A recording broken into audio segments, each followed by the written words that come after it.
How's it going, everybody? We're back here on the ham server again, and today we're with um, Xarses. Xarses. Xarses. I always call him XAR because I can't pronounce anybody's name correctly. And he's showing us his code and automating of a wind turbine. And I'll let him take over here and he can explain how this works. All right, so we're going to go over building this nice contraption here. This guy is going to upgrade and downgrade because this wall is blocking the rotor, but it demonstrates some of the functionality of the code here. So we're going to be able to drop our rotors in our chest up here, and it's going to find the appropriate one for the wind speed and install it. And then down at the bottom, we have a buffer that's going to slowly fill. And when it's full, it'll shut everything down. And you're using open computers to do all that. Yes, this is only open computers and industrial craft in this build. Cool. And then not necessary, but there's some carpenter's blocks in here to make this look pretty. So we can look at our controller computer. Our controller computer is just a basic computer. We can use a tier 1 computer even. If we use the tier 1.5 memory, we can use a tier 1 screen. When we look at the larger build on the other side of the base, we can, I think I used those. Hungry Werewolf. Here, we have an adapter to read the bat buffer. The code base is programmed to read any of the IC2 buffers and find them adjacent to our adapter, as well as find any of the transposers that are up here to move the items between the two inventories. So we can go ahead and get started on our build. We have our supplies here we're going to need. So we've got a wind generator, the kinetic generator to receive that, the open computers transposer, a random chest, some gearbox rotors, some open computers cable, and some IC2 cable. I'm using HV cable because on the high elevations we can get over 140 EU out of one of these. Cool. We're going to build this relatively low in our elevation, but the best elevation is the elevation of the ones back behind us, and we'll look at those a little later. Can you see those from here? Yeah, they kind of look like glowing white sticks phallic. in the... Yeah. Mm-hmm. So this design is built to just scale automatically. So we can simply add in more turbines. They should be 10 apart. 1, 2, 3, 4, 5, 6, 7, 8, 9, 10, 11, so that the rotors don't overlap. You howling at me? I do believe so. All right. I unbound that key. It annoys Axel. Yeah, I came on and did that once to get his attention and found that out.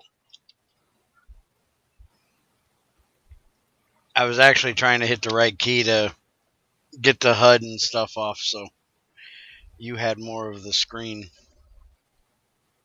That's exactly how I end up hitting it.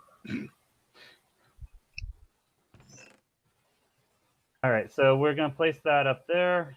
Grab some of our base components here. Oh, we'll also need a wrench to align our rotors. Yes, I can jump that. I'm a werewolf. You're Oh, hungry. yep, I just noticed I gotta turn my HUD back on so I can find my food. It's one bad thing about being a wolf, you gotta eat all the time. Yeah. But at least, hey, you're hungry. Yeah, I noticed. The good thing is I have night vision, so we don't have to worry about sleeping. That is a fantastic part of being a werewolf. Alright, so now I can get down here. So we set our generator. Oops, again. Usual error, set the wrong generator first. We want the kinetic generator in the back. There's a plus on the face side of it. That plus should go to the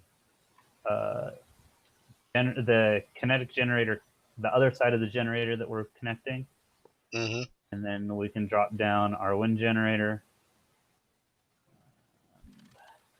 It also has, I think, a plus. If it doesn't work, just replace it. Okay, so this guy has our inventory that we're going to stick the rotor in. And we're going to stick their transposer on top of it. And so what this transposer is going to do is in open computers, it can take from an inventory and move items around. It can also move fluids around, but we're not doing that in this. So we drop a chest on top of that, and then we can stick some rotors in it. And this is all going to work off that other computer over there? Yep. All we have to do is restart the program, and it will detect that there are more rotors. Or that there's more transposers, and it'll add the transposers in. Is there a maximum amount of these that you could run off of one computer? Or? Yes, so you're limited by the number of components that your computer supports. Oh, okay. So then we're going to drag our cable out behind it. I found that aligns the easiest with the structure if you want to build the full structure. Oh, okay. Yeah, that's a bit of a gap there. Find the gap.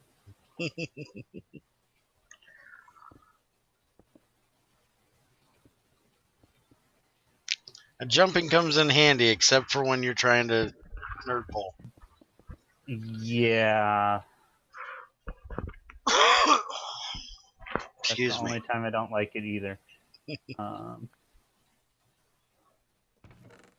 You had scaffold somewhere. Yeah, right here's mine if you want to use it.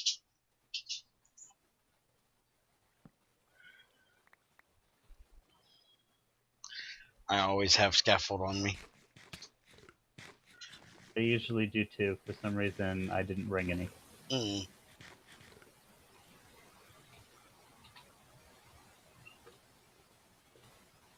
right.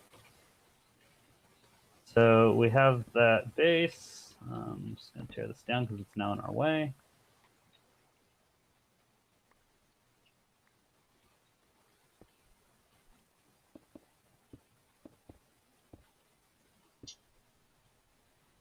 And we're going to connect it in to our existing junction here. And so what we see here on this tower is that this generator is not running. And that's because our controlling buffer is empty. Oh, okay. And if we look over at our screen, it's giving us some basic feedback that says the same thing. There's no charge to give.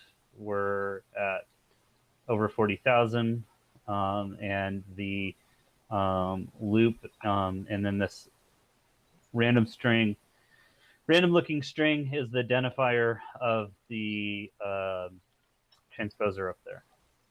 Oh, okay. So we can press, I can't remember if it's Control C in this version or if it's Shift, but there's a key code to kill the program loop. And then we can start it back up again. And then it's now seeing 2 of these IDs, the A54 that we had before and CD3, which is going to be the identifier of our other one. Yep. If you have, what is this, Walla, you can look at it and it'll tell you the component address. Put my jetpack back on. Okay, you can't jump that high yet. No. Yeah, it does. That's cool. So the build for that is done. If you throw that jetpack in here and drain this some, it should start back up.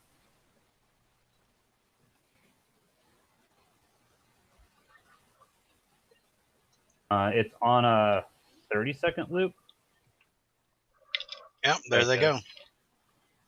So it's looking for a rotor, found one. And so as you noticed, it looks for the lowest tier first. That's the optimization that it gave it currently. And then it'll look for higher tier rotors after that.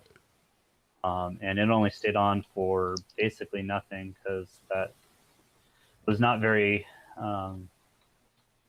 empty. Yeah. So we didn't need much charge there. I think I have some batteries. Oh, they're literally on me.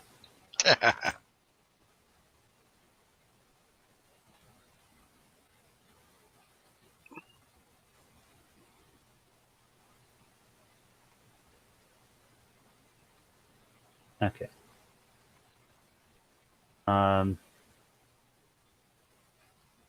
So that's the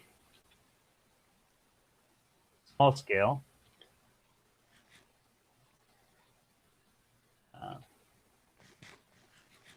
Some more. And you have this set for to do all 4 of the rotors, right? All 4 types? It'll do all 4 types of rotors. There's a carbon in that test that we put up there, but this is very full, I guess. So you'll also see, if you look at this lower one, we had a lot of extra stored in there. Okay, so they're turning back on. So the close one has wood, the further one has iron in it, and the further one has an iron and steel also, so it just switched to steel, and it turned back off, I think. Yep. So at high altitudes, it's very efficient. We're producing, we have 6 back here. Okay, go on.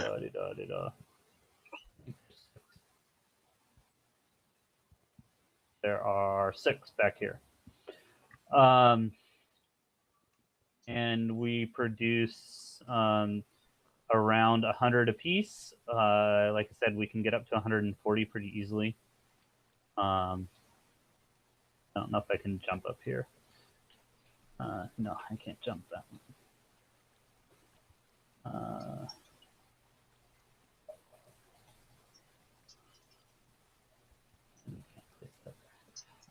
So this is our large one. There's some modifications into the way that this is gone so that we can run the grid here. So if you look down on the floor, we have an HV transformer. This HV transformer is just looping around into this CSU. And the CSU is what we're using to control whether these should be on. And then further down below us, we have the output from that CSU going into this main line, which is CF foamed insulated HV cable. And this is also facing this direction. So what happens is this becomes a main line. So this, you could pull power from anywhere on this line at this point. Oh, okay. And that way the packets only flow in one direction. So we don't, the CSU is going to empty at least a couple of packets. by the way that it functions, and so the sisu will empty some, even though it stays mostly full, unless the grid has been completely drained of energy. And then we have a backup sisu running into a power converter that runs power directly. Think of that as a UPS that just runs into the back of the computer. We don't use it to determine if we need to charge, but it gives us enough energy to stay on if for whatever reason we have a brownout. Okay. So what happens is we'll go a long time without those running while we're offline, and then it'll come back on. Okay. I'm gonna fly up here real quick and see them working because you can't see anything down there on the ground. Oh, fell in the hole. Apparently they just filled because they had rotors on and now they're all gone. But yeah, so I'll go run a machine in the shop. I'm crawling my way up I put vines in the center of most of these. yeah, I see these here.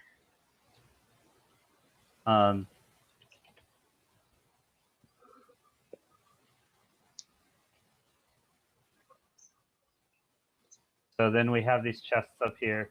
The next thing that we need to do is I need to get the navigation code for the hover drones working and then make them fill these chests. Oh, okay. So you manually come out here and just give it a assortment of all 4 rotors. Yeah, and in fact, we actually don't need the wood ones, except how they're just turned back on. So we don't need the wood ones. It'll pick whatever the first available sorted by lowest tier. So you can put whatever you want in there. The only disadvantage is if there's low wind, it won't kick on. So if you notice, these are at 170. According to the forums, that's the opportune height. Any higher than that, and it's just not useful. And so even with those iron rotors, they're producing 58 UT. Okay. Oh, this is one hell of a build you got here, man. It takes about an hour to 2 to build one of these towers, and I would not build it without a jetpack, which is why you have my jetpack. I fell like 4 times, and I'm like, no, I'm done. Yeah, understandable. Even as a werewolf, I can't land that fall and live.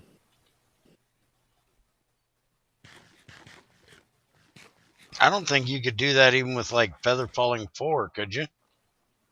I don't know. Axel has boots with some fall resistant thing on them, and he's fine on that. I think the rubber boots, if you had brand new rubber boots, they might be able to help. Sounds like you want to test that. Yeah, I'm going to have to test that. We got any rubber in here? Y'all got to have rubber here. Yeah, there's rubber. I got to test this. Everybody likes to see bear die at least once. What is it? Rubber and 6 rubber and a piece of wool. And a wool. All right, grab a wool. I'm sure we can find string if you can't find wool. Oh, I've got everything. Okay.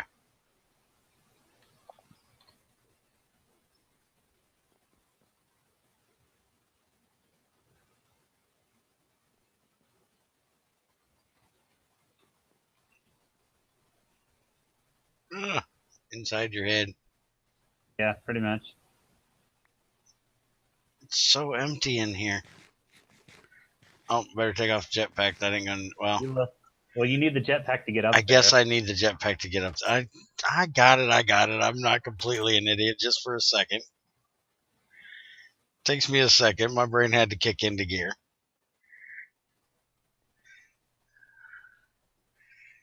All right, and you're gonna give me the paste bin for this, and I'll put it in my description Yep. so they can download the code and try it out. You said there was one little bug that. So there's a bug. So if you notice, not all of the chests up there have carbon rotors in them, even though I took one of them. For whatever reason, statistically, half of them, and it's random which half, pick the carbon rotor, and the others don't always upgrade to the carbon rotor. Hmm. And I have no clue what's causing that, and it's I only see it on the carbon rotor. Hmm. And then there is a graphical glitch that somebody might notice is that if it runs enough times on your client, you might not see the rotor switch visibly, even though the program has switched the rotor and you're getting the power of the correct rotor. So it might show whatever the lowest tier rotor is in the chest, even though it's upgraded. So it's common that I go up there and it looks like they're all running iron when in fact they're on steel or carbon. All right. Well, let's see if I can make this with these rubber boots, and then we'll end this one for the day. So here goes nothing. Oh, this don't. Oh, I hit the base right there, but I only took 4 hearts. I don't think I dropped 6 hearts from that little drop right there. Probably So not. I bet it took half the durability off of them boots, though. Damn. All right, I gotta try this again. Heal up real quick. I'm flying up. Bye. Have a good one, everybody. As I dropped the last time. Oh, yeah, just 4 hearts. Have a good one.